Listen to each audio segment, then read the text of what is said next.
Sister Ivy, magpapa-altar call na yata ako, diretso na. Whew! Are you blessed? Closing prayer na tayo. Napaka-powerful ng giving, no? So, bigla akong napatrova nung nagsisimula kami sa ministry na sobrang hirap, maglalakad ka papunta sa church, then you have to stand up in front of many flocks na hindi ka naghihirap, wala kang nararamdamang troubles and struggles. And the same thing na nakikita at nawi-witness namin kay Sis Ivy, no? If you don't know Sis Ivy, isa sa mga masigasig na mga teachers natin sa kids church. Kung may mga anak kayo na iniwan doon, Sister Ivy is one of those teachers na sinasaluduhan namin. Kaya tayo nakakapakinig ng maayos during preaching time and nakakapag-worship tayo during preaching time because of their sacrifices. Palakpakan natin yung mga teachers natin. And before I start this last installment of the series, I would like to dedicate, no? I would like to dedicate this sermon to all the wives ng mga preachers natin, all the preachers from 10 a.m. down to the last service 4:30. We're not able to, preach with all our might and strength and power of God that rest on us without the support of all our wives na hindi kami iniistorbo during the time of our study. Palakpakan po natin yung mga wives. Truly, they manifested to us like what God intended them to be the suitable partners. No, nagagawa namin makapag-preach dito with all confidence. Hindi lang dahil nagpi-pray kami kay God, but they are praying for us. They are praying for you. Hindi niyo po sila madalas makita, but they are the reason behind of the success of our ministry. Palakpakan po natin muli sila. Thank you, my wife. So cheesy. Hallelujah. All right. So the great white throne. So for all those who are first-timers to our Victory community, Victory Tejero community, we welcome you. And we are now in our last installment of this series, The Great White Throne.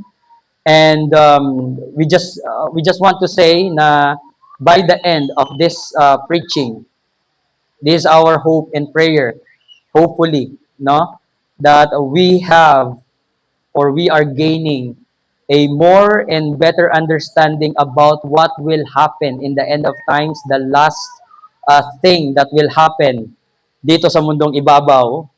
And we're studying the book of Revelation, the last few chapters of the book of Revelations. And this is our aim and goal, that each of us will be biblically informed about what will happen in the last days, especially in the white throne judgment. That we will have a cross-centered and faith-filled disposition towards what will happen pag nagunaw na ang buong mundo. And our prayers is every one of us can live a life na merong punong-puno ng pag-asa, and we can live in holiness, faithfulness, and lalabas tayo dito mamaya na bit-bit yung mission ng Panginoon na bago dumating itong great white throne judgment. Alright? We will have a mission to share the gospel to every sphere of community that we are belong. Sa trabaho mo, sa school, sa kapitbahay, may the Spirit burn our hearts to have that compassion for the soul, to snatch them from the fire, na hindi na tayo magpapateka-teka pa dahil malapit nang maganap ang mga bagay na ito. May I invite everyone to stand on your feet? Let's read our main text for today. We will be studying few verses from this chapter, verse uh, a few verses, but let's anchor and build our faith in verse 4 and 5. Ito yung kaninang nasa ano natin, bumper video.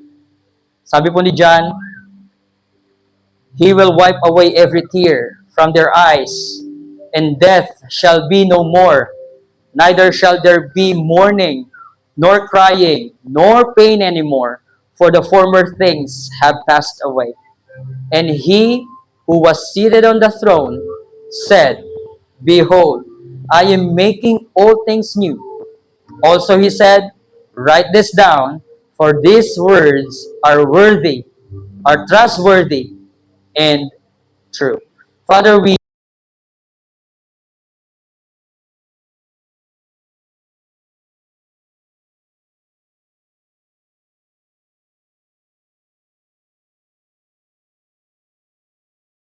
courage to move forward despite of many tribulations, many struggles, many scarcities, Panginoon, na na-experience namin dito sa mundong ito. May this message today, this afternoon, build hope na kami po in the last days, mawawala na yung mga paghihirap na nararanasan namin dito. And may we be excited to see you face to face. And we are excited to hear that word pagkasama ka na namin. Tahan na anak. Tahan na. You are home to my everlasting love. At hindi na namin maaalala yung lahat ng hirap na pinagdadaanan namin sa mundong ito.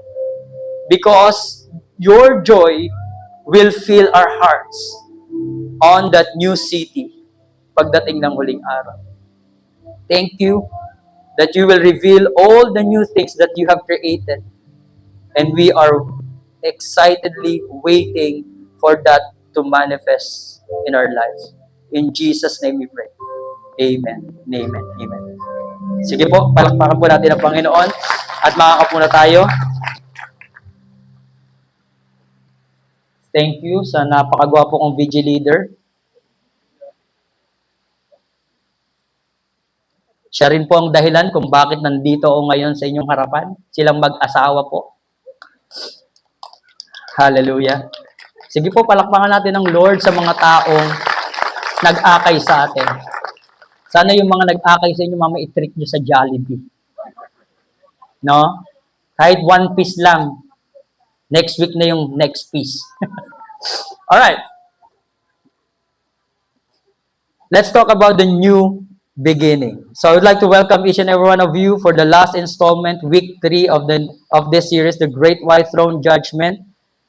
Pag-usapan naman natin the new beginning. Alam niyo po, in this world, lahat po ng mga tinatangkilik natin dito, whether yung very fun moments, yung mga extreme joy na nararamdaman natin in this earth, on this earth, always ends in tears. Napansin niyo po ba yan? Last week ba yan, mami? Last Tuesday, nagkaroon kasi ng short vacation yung daddy niya. Of course, pag nalaman lang namin na magbabakasyon tatay niya, tuwan-tuwa na yan. Pero short vacation lang kasi susunduin niya lang yung dalawang kapatid niya dahil doon na titira sa Dubai. So, everyone is excited, masaya. Susundo sa airport, di ba? Sobrang happy, magja-Jollibee. Yan, sarap. Pag may umuwi, no? Jollibee talaga. Pero no last Tuesday, no papunta pala kami, kakalabas pala ng subdivision, umiyak na yung asawa ko. It begins with joy and it always ends in tears. Tapos, minsan, iiyak tayo kapag during ng lamay kasi darating talaga tayo dun sa time na yon na may mababawa sa family. Di ba? Pero sana isa-isa lang. No? Kapatid, wag naman sabay-sabay. Doon na lang sa rapture.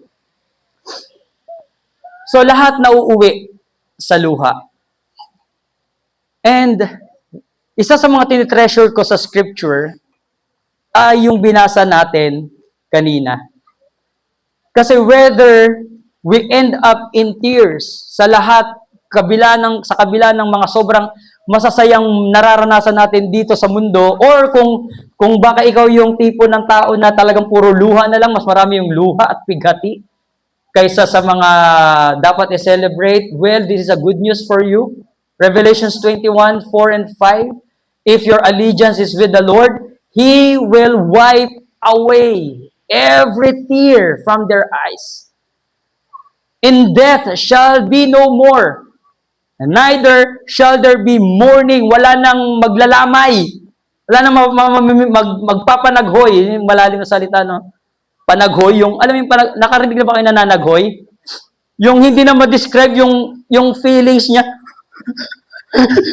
Sobra na yung panaghoy, yung kahit hindi naman ikaw yung namatayan or malayong kamag-anak or wala ka namang attachment at recollection doon sa manay, pero nakarinig ka ng nananaghoy, niyak ka na rin.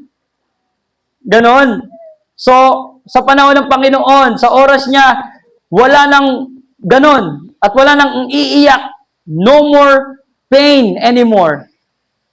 And sabi pa ni John, nakita niya, yung nakaupo on that white throne, saying, Behold, I am making all things new. Ito yung lagi nating regrets di ba? Ewan ko po sa inyo pero yung mga madalas na nakaka-experience ng sobrang daming failures, disappointments, no, rock bottom ka na lang every month, no? Na gusto mo sana bago naman. Ba't paulit-ulit yung struggle? Pwede bang, next page, please? Bakit dito ko paulit-ulit? May tissue ba dyan?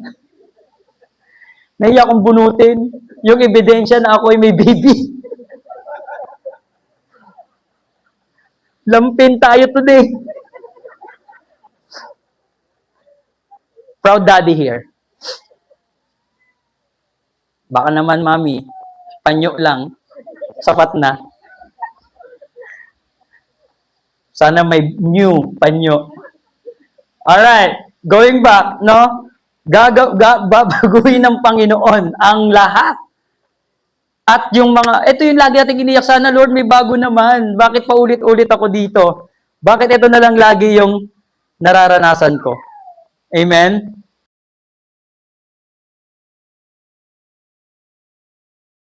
Write this down. Kaya meron tayong pinag-uusapan ngayon, may preaching ngayon, because of the commandments of the Lord to Prophet John, to write all the things na nakikita niya. At para tayo, sa atin naman, sa panahon natin, may babalikan tayo, and it is a legal testament, again, na pwede nating isampal kay Satanas na, come on now, Satan.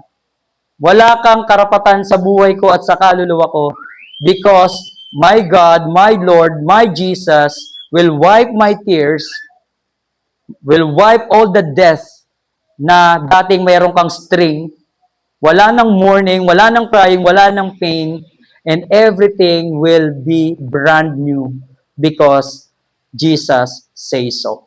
And this is my legal testament. Revelation chapter 21. And sabi ni Lord, the Lord Himself saying, these words are trustworthy and true. So, in-anchor natin dyan yung ating pag-uusapan, yung 3 points na ibibigay ko po sa inyo, para kung matakot ka man, at least balik ka lang sa verse 4 and 5. Alright?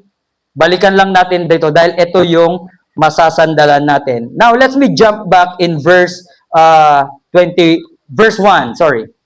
Sabi niya, in verse 1, bago mag-verse 4 and 5, I saw a new heaven and a new earth, for the first heaven and the first earth had passed away, and the sea was no more. Take note of the first heaven and the first earth, they are gone. Nawala sila.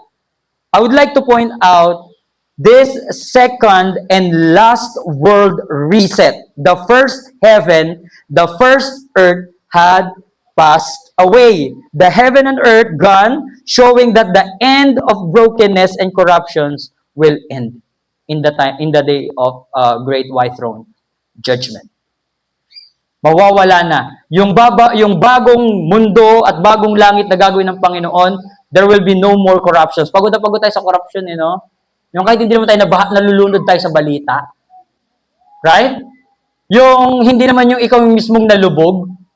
Lalo na yung mga may sasakyan dito, di ba pag napanood nyo yung mga lumulubog na sasakyan, feeling nyo parang sasakyan nyo yun. Yung lunod na lunod tayo sa corruption. Well, the good news is, on that second and last world reset, babaguhin ng Panginoon ang lahat. I would like to point this first. Amen? Because God is preparing something entirely new and perfect. Bakit mo, Brother Nick, sinabing second and last world reset? This is the second reset na mangyayari. The first reset that happened in the Old Testament. And then the second reset will happen in the New Testament. Yun yung inaantay natin, and that will be the last. So nasaan yung first reset?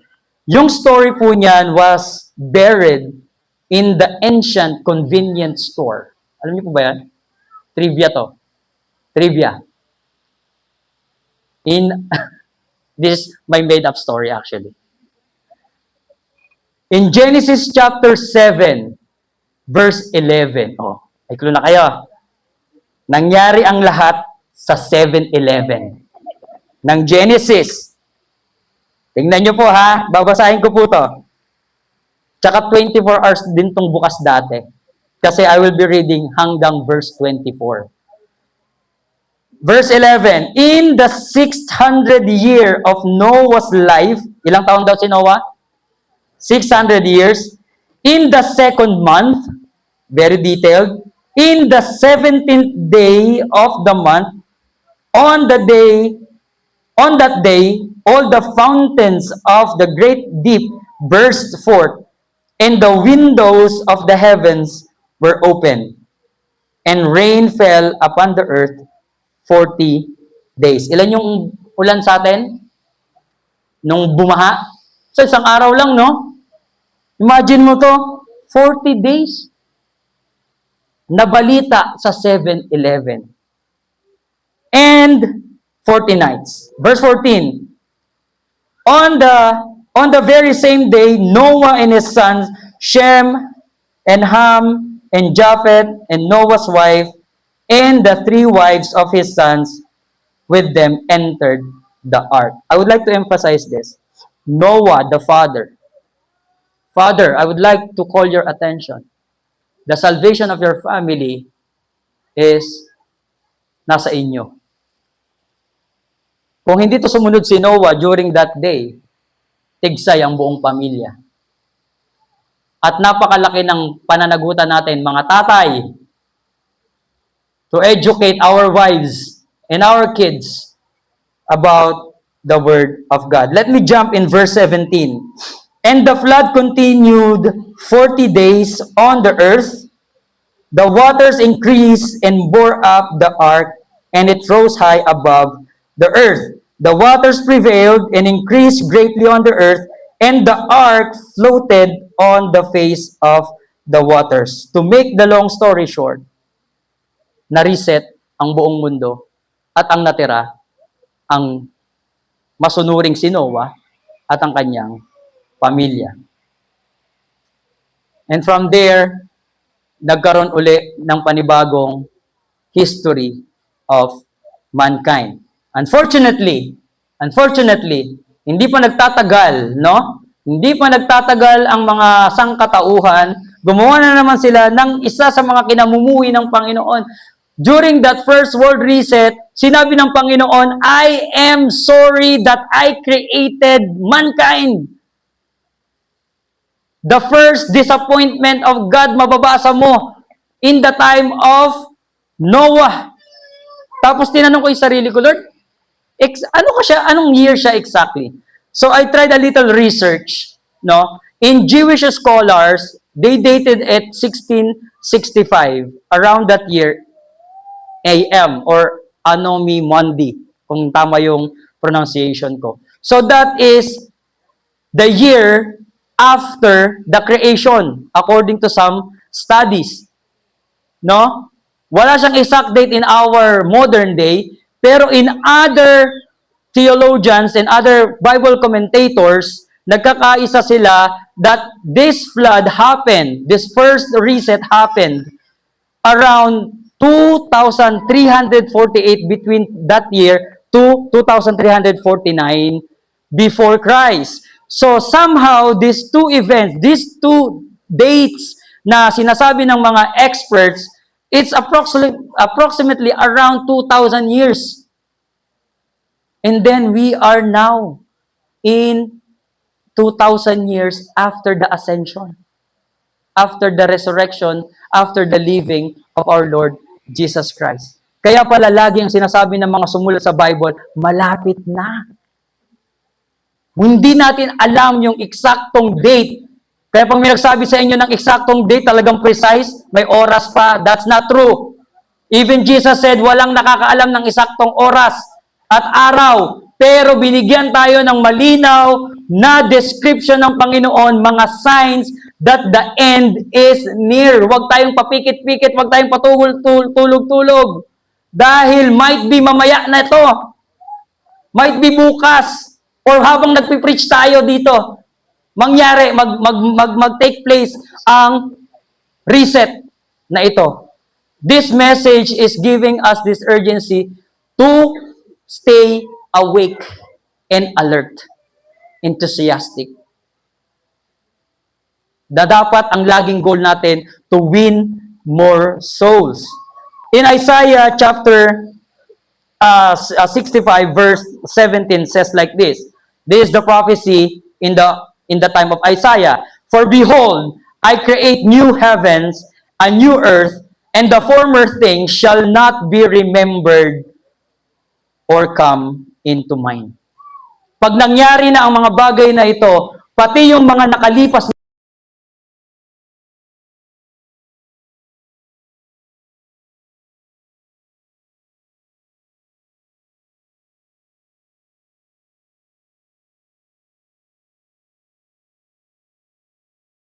pasa natin mga kapatid, yung nakita ni ni John. Then I saw a new heaven and a new earth, for the first heaven and the first earth had passed away, and the sea was no more. Nakita niya yung new heaven, new earth. So yung earth na tinutungtungan natin, yung heaven na nakikita natin, they will all gone. Hindi na matatagpuan kung saan sila napunta. And there will be new earth and new heaven. May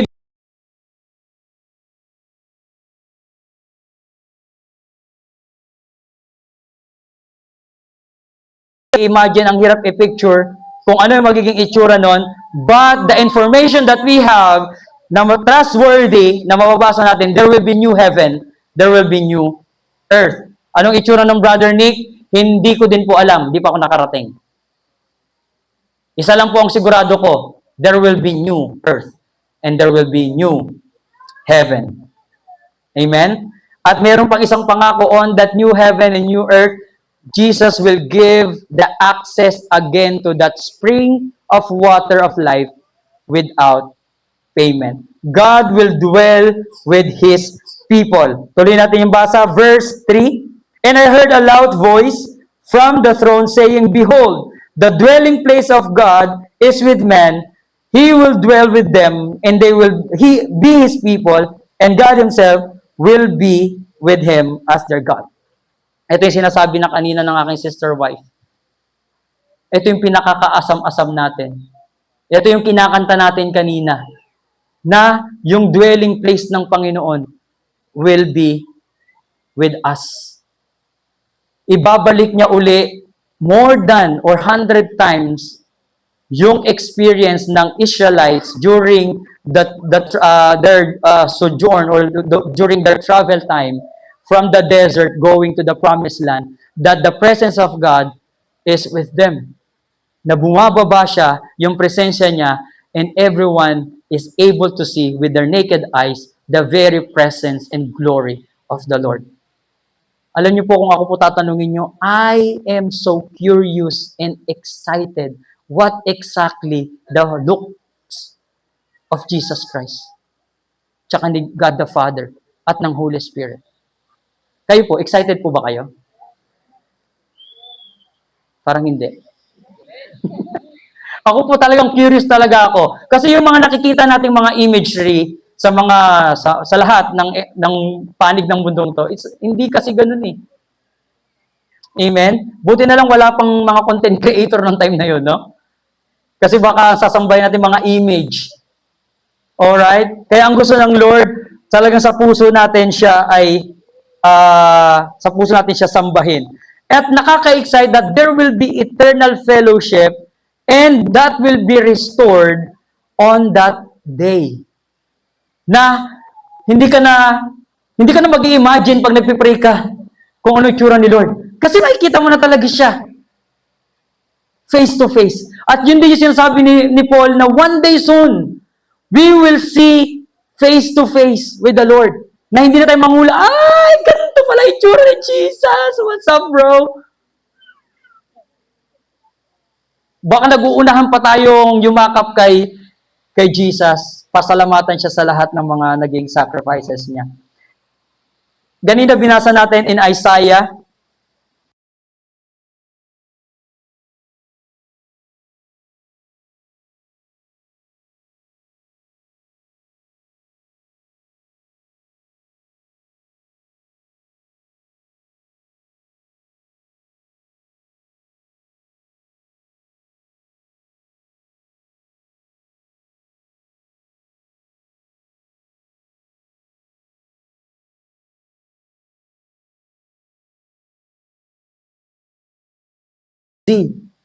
Para kumbaga sa mga Pilipino, kasi yung Alpha and Omega, that is the alphabet of the Jews, di ba? Tama ba ako? Sa atin naman, from A to Z. Hindi zinc, ha? Baka mag-inom tayo ng vitamins dito. Beginning and the end. Siya ang nagsimula, siya ang tatapos. Your faith, nung time na nanampalataya kay Kristo, He started that faith. And He will end that faith as well. Tapos sabi niya pa, to the thirsty, I will give them from the spring of the water of life without payment. Kaya pala totoo pala yung fountain of life. Aware kayo doon sa fountain of life? And we will have a free access. Wala nang doon sasabihin ng mga angels, scan the QR code. Wala nang ganun. Anytime na gusto mong uminom. We have this funny conversation during the huddle, no? Sabi, walang kainan sa langit. At least may inuman. Di ba? Laklak to the max. Without payment. Verse 7, the one who conquers. Sabi nga po natin, conquers. Dapat tayo dito mga conquerors tayo. Hindi tayo yung lagi na lang kino-conquer ng mga problema, ng mga bills, ng mga problems, ng sickness, and whatsoever, struggles, name it. Dapat hindi sila ang nakaka-conquer sa atin. Dapat tayo yung conqueror. We'll have this heritage. Salamat na lang kahit wala akong mamanahin sa parents ko, may mamanahin ako sa langit. Huwag kang malungkot. Parents ko wala mo lang pamana. Tanggalin na natin sa isip natin yon. Dahil ito, meron ka ng heritage. Meron ka na agad isang pag-aari, fountain of life. And I will be His God, and He will be my son. Sabi ng Panginoon. And 2 Peter chapter 3 verse 13, this is another similar proclamation of faith na sinabi ni Isaiah during his time. And now, Peter, with confidence, sabi niya, but according to His promise, we are waiting a new heavens and a new earth in which righteousness dwells. So yung paparating na yung inaantay nating bagong langit at lupa, righteousness dwells. Kasi yung meron tayo ngayon, yung earth and heaven that we have, wala talaga. Wala na talaga tayong dito. Wala talaga tayong aasahan. Makakalimutan na lang natin nila yung mga ibang issue. Hindi pa rin na-resolve because of unrighteousness going on. At mga kapatid, sinasabi sa'yo, hindi ko sinasabing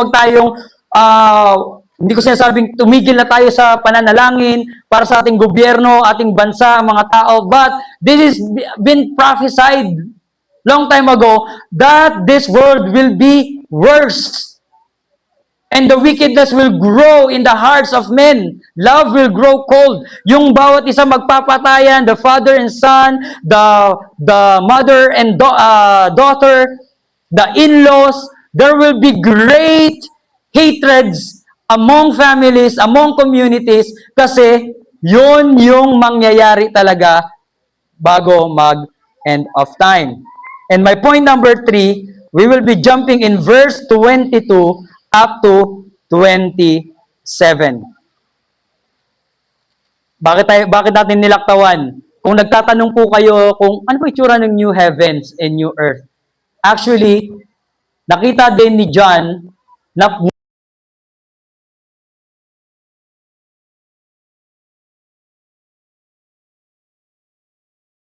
niya. And if you're interested, you can read verses 9 to 21, paano binigyan ng description ni John yung nakita niya. Because of the limited time, di na po natin dadaanan niya kasi magma-mathematics din tayo dyan.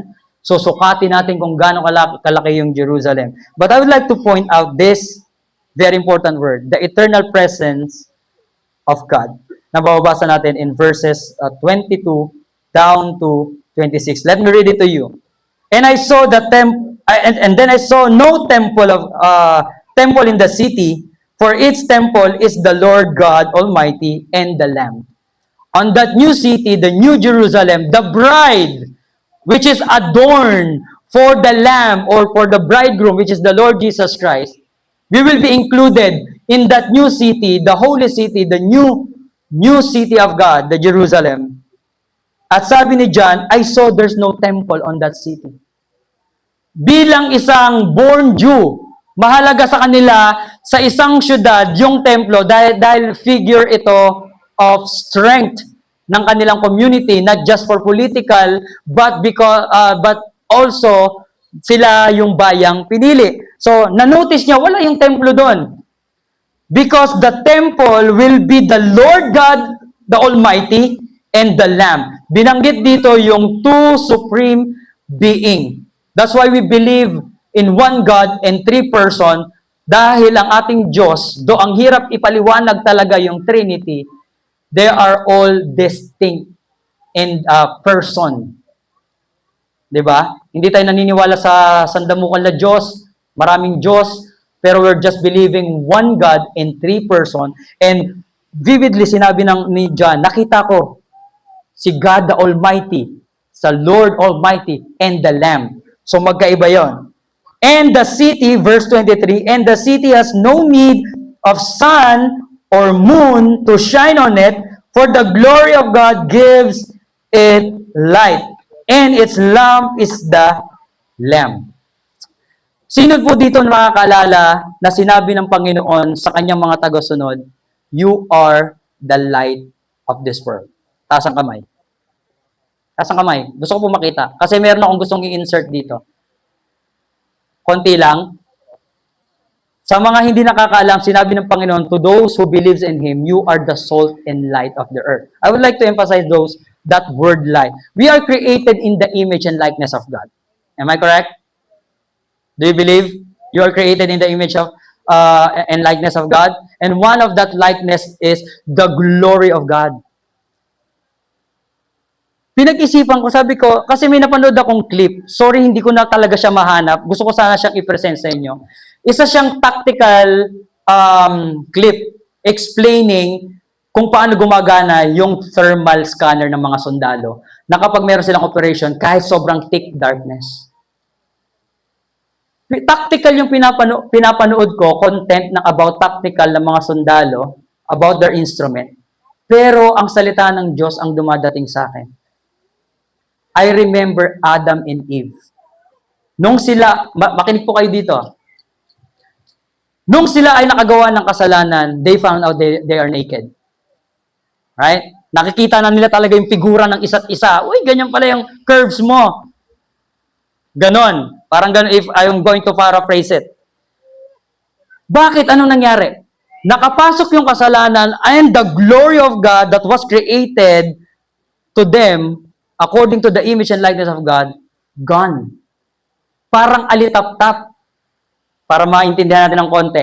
Yung alitaptap, pag umiilaw siya, hindi mo masyado makita yung figura niya. Ang nakikita mo lang, glory ng alitaptap. Right? Pero pag nag-shut yung ilaw, saka mo nakikita yung figura niya. Does the same thing happen?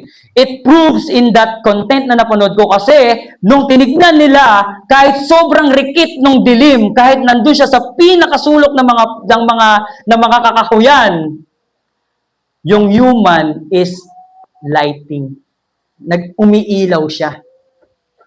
And that's the proof of the Bible that we are created in the image and likeness of God, that we are the light of this world. Na pag dumilim, makikita ka pa rin at mag-shine ka pa rin and the glory of God will shine sa buhay mo. And that light of God will be revealed on that new city na hindi na natin kailangan ng sun and moon to light that city because the glory of God will be on that city. At makikita natin at hindi na tayo lalakad kailanman sa dilim. Verse 24, by its light will be the nations walk, and the kings of the earth will bring their glory into it, and its gates will never shut by day, and there will be no night there. Verse 26, they will bring into it the glory and the honor of the nations, but nothing unclean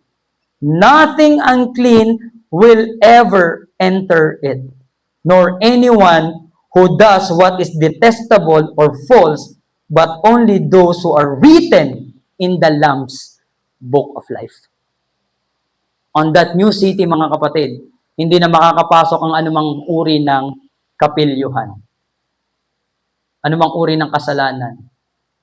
Because those cowardly, those unrighteousness, those detestable in the sight of God, all of them will be cast out to the second death, which is the lake of fire. According to Psalms chapter 16, verse 11, you make known to me the path of life.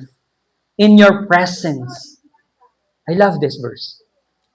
In your presence, there is fullness of joy. At your right hand are pleasure. Pag ninanamnam ko to, para tong kahit bawal na sa akin yung matamis, ang tamis nito. Psalm 16:11. Sige na Lord, i-diabetes mo na ako sa verse na to. Parang ganun eh. Ganun yung naramdaman ko. In your kasi sweet tooth po ako. Sweet tooth ako, talagang gusto ko lahat ng matamis. And this verse, sobrang tamis sa akin. Sige na, mag-spike ng sugar ko dito, Lord. Okay lang. Because of this verse. You make known to me the path of life. Paano to nasabi ng psalmist? Kasi na-experience niya, na-i-experience kasi ang presensya ng Panginoon. Hindi tayo dito delusional. Hindi tayo dito nag-i-imagine lang. Hanggat hindi mo nararanasan ang presensya ng Panginoon, walang kwenta sa iyo itong verse na to. Pero kung naranasan mo ang presensya ng Panginoon, ang sarap basa-basahin na ito, and you will say, Amen, Amen, yes and Amen, to that presence na naramdaman mo. Unexplainable joy. The presence, there is fullness of joy. Yung kaya mo pa rin mag-serve, kahit wala ka ng internet at ilaw. Yung kahit naiiyak-iyak kapag kinikwento mo, pero there is joy inside of you that push you forward to do what is the assignment of the Lord in your life. Right? Pero kung walang presensya ng Panginoon, ako, hindi ka pa napuputulan ng kuryente, ayaw mo na magsimba. Maniwala ako sa'yo, maniwala tayo dyan. Diba? Nakita ko na yan. Sa tagal ko sa ministry, nakita ko na yan. Kung kailan binless ng Panginoon, saka hindi makapagsimba, dati iyak-iyak pa, pag-pray mo nga, Brad, nagkaroon ng trabaho. Nagkaroon ng trabaho, di na mahagilap, sinson ka na lang. Bro, di pa matapos-tapos yung 1-to-1 natin, kamusta trabaho natin? Sinson. 100 na message, sinson kapatid. Block mo na lang kaya ako. 1-to-1 natin, 2 years na. Matatapos na yung season ng The Chosen, tayo di pa tapos. Parating na lang yung si Jesus. 1-to-1, di matapos, 7 lesson. Na paano na? Kasi hindi niya na-experience pa yung presence of God. Pero tayo, on that day, we will experience. And before I'll drop this verse, kung isa-summarize ko, meron pa naman akong 5 minutes, no? O wala na. 3 minutes na lang daw, sabi nung taga-timer natin. Pero very quick, kung isa-summarize ko yung 3 weeks natin, alam niyo po ba, yung summary, I find it, yung summary ng 3 weeks na to, ng series na to, makikita natin in Matthew chapter 24. Basahin ko po yung okay lang po ba? Basahin ko yung buong chapter. Anong gusto niyo, English or Tagalog? English na lang, no? Baka may Amerikano po ba tayong bisita? Tapos puro Tagalog ako. Tignan niyo po to, pakinggan niyo pong maigi. Jesus left the temple, Matthew chapter 24 verse 1, down to the last verse. Jesus left the temple and was going away.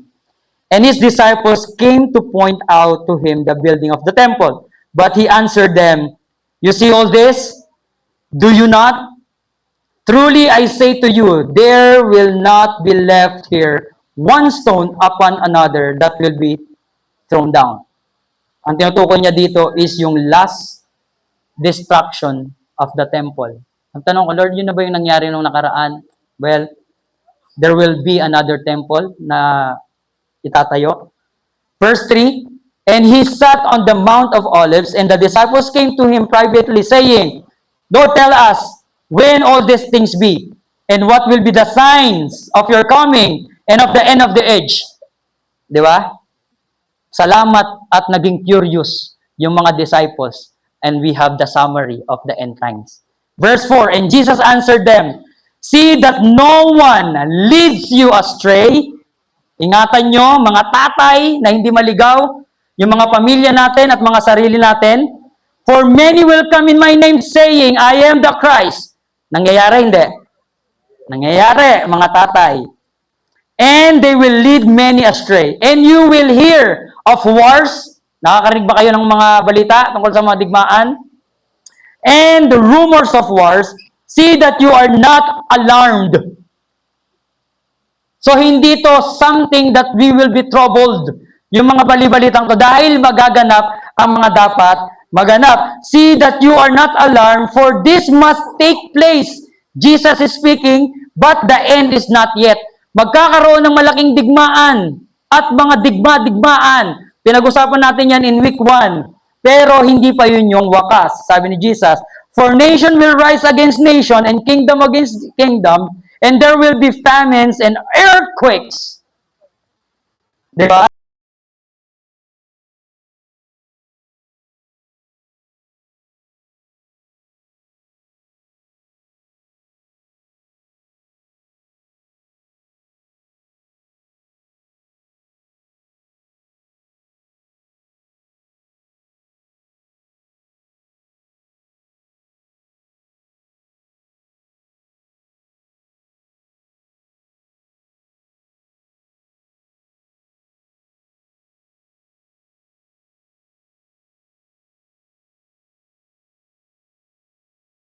Na ang buong mundo. "And they will deliver you up." Listen to this. Hindi ko kayo tinatakot, but this is the word of Jesus. We need to brace ourselves. "Then you will be delivered up to tribulation and put you to death. And you will be hated by all nations for my name's sakes." So kung mangyari man sa atin ang tribulation, nawa dahil sa pangalan ng Panginoon, hindi dahil gumawa tayo ng krimen. Sabi ni Peter. "And many false prophets will arise and lead many astray. And because lawlessness will be increased," ito yung sinasabi ko kanina, na wala ng batas-batas sa mga tao, "the love of many will grow cold." Kaya ingatan natin yung pagmamahal natin. Let that love burning. Amen? "But the one who endures to the end will be saved." Yung mga mananatiling matatag, sila yung maliligtas. "And this gospel of the kingdom will be proclaimed throughout the world, to the whole world, as a testimony to all nations, and the end will come."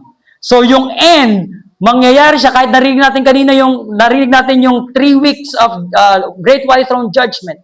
Ang pinaka-finale, the gospel will be preached to every soul in the whole wide world. Ang tanong, are you part of that rally? Kasi blessed are you if you are included. So when you see the abomination of desolation spoken by the prophet Daniel standing in the holy place, let the reader understand, then let those who are in Judea flee to the mountains. Let the one who is in the housetop not go down to take what is in the house. So, nagbibigay na dito ng instruction ng Panginoon kapag nakita nyo na nag-take place na yung end of times. Kung nasa bubong ka, huwag ka nang bumaba. Please lang. Ay, naku, yung rep ko. Wag na. Huwag mo na isipin yung rep. Isipin mo yung kaluluwa mo. Okay? Verse 18, and let the one who is in the field not turn back to take his clothes.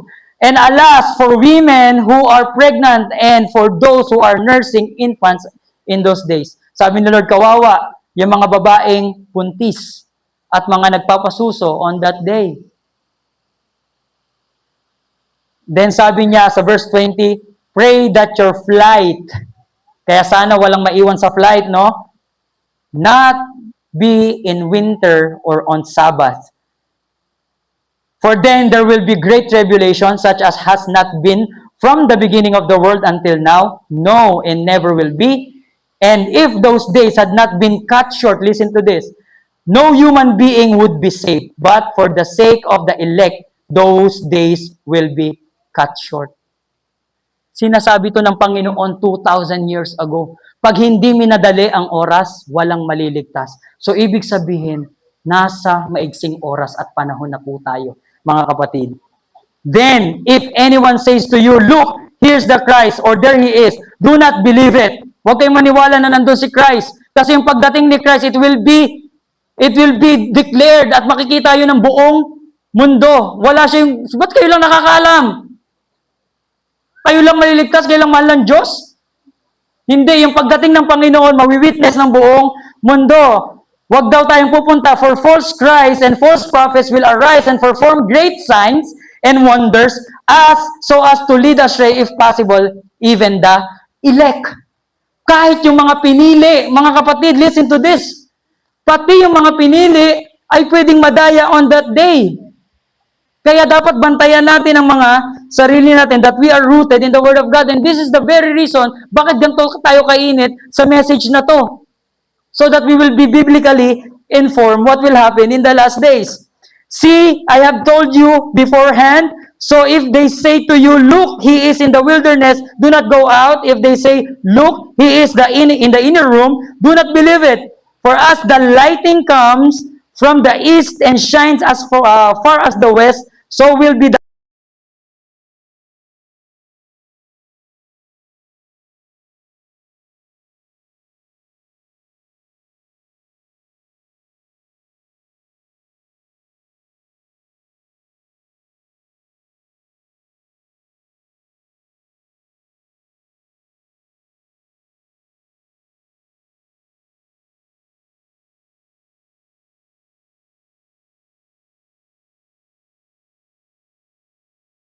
nawala ang langit at ang lupa.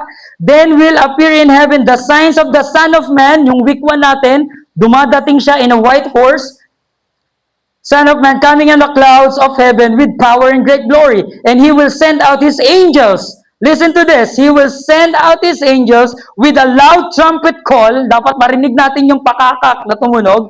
And they will gather His elect from the four winds, from one end of heavens to the other. Ito na yung gathering of the believers. Ito dito tayo ma-excite that the angels will be sent at susunduin tayo in every parts of the world. From the fig tree learns its lesson, sabi ni Jesus, as soon as its branch becomes tender and puts out its leaves, you know that the summertime is near. So also when you see all these signs, you know that He is near at the very gates. Truly, I say to you, this generation will not pass away until these things takes place. Heaven and earth will pass away, but my words will not pass away. But concerning that day and hour, this is our faith, this is our stand. But concerning on that day and hour, no one knows, not even the angels of heaven, nor the Son, but the Father only. Let me cut on that part, basahin nyo na lang yung iba pang mga verse.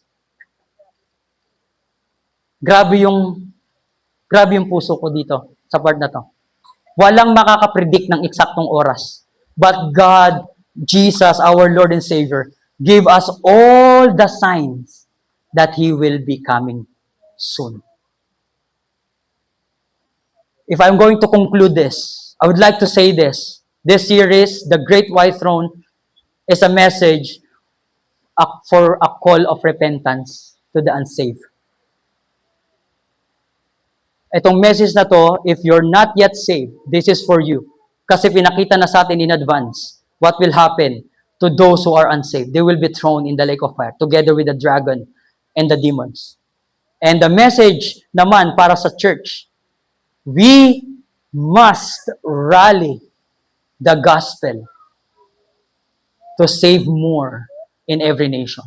Hindi lahat maliligtas, but if we can save more, mas maganda.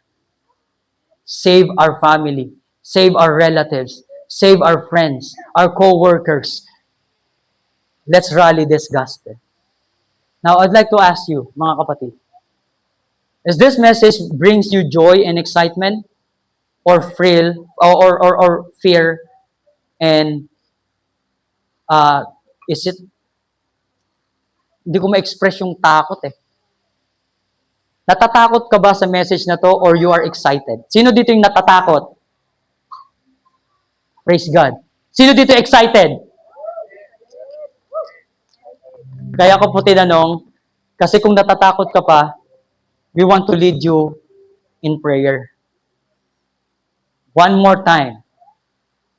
Are you saved or not? Taas ang kamay nung save. Tinanggap si Jesus. You believe in your heart that your name is written in the book of life. Pakibaba po. Sino yung hindi siya sure? May nagtataas ba ng kamay? Nasisilaw kasi. Wala. Praise God. Palakpakan natin ng Panginoon.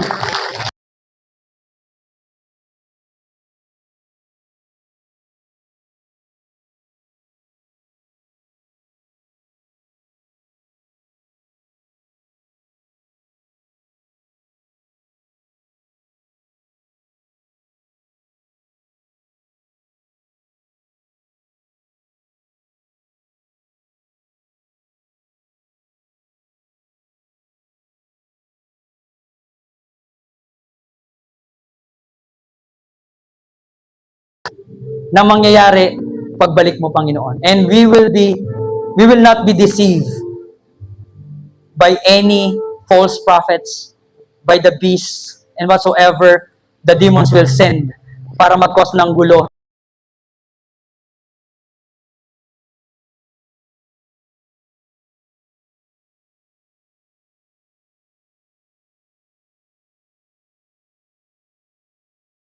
Our life. Yung mawat isa, Panginoon, na narito, Lord, this house is full. This house is full, Panginoon. And let every single soul dito, Lord, pag-alabin mo yung puso namin na paglabas namin, hindi kami papayag every week na wala kaming napagsiran ng gospel, wala kaming napatanggap, wala kaming napasuko para sa iyong pangalan, Panginoon. Gamitin niyo po kami and lead us to rally the gospel to every sphere of society na kabilang kami. Be glorified in our midst. Be glorified in our lives, Father. In the name of Jesus. Amen. Amen. Amen. Salamat po sa pakikinig. Okay, thank you, Nick.